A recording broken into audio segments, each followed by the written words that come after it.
I think we kind of were all excited about the idea of doing it here. You know, it's our hometown, right? So when I ask people, international friends, what they think of Seattle, you know, right off the top of their head, they're like, oh man, rain. It's a really cool city. It's got a lot of really cool atmosphere. It's got a lot of low cloud decks, a lot of fog, a lot of rain. The cool part about working on this new system is that we can throw the type of detail that we just couldn't before.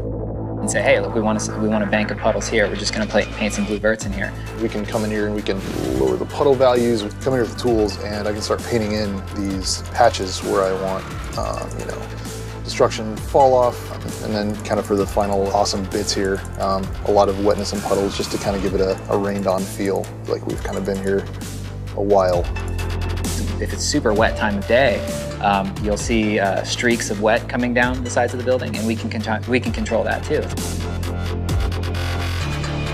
You see the sun like hitting a wet street, and it kind of flares out for a second, just like if you're walking down the street and it had just rained and the sun is coming down the center of a street, right? And it flares out in your eyes.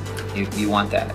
So I can make it feel like there's really heavy fog sitting on the bay and the water down here.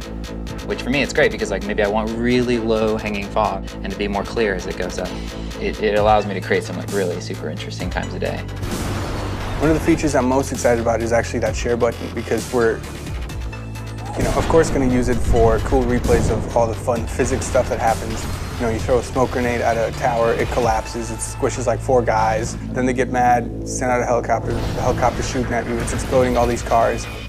But for me, I'm going to be that boring guy who just has a bunch of gorgeous beauty shots, because the city looks so sharp that I could just see people stopping on top of a building and just kind of doing a little 10-second pan, just looking around and taking it all in. Being able to actually light an entire game for PS4 and make it, you know, look like the city that I live in, that's awesome.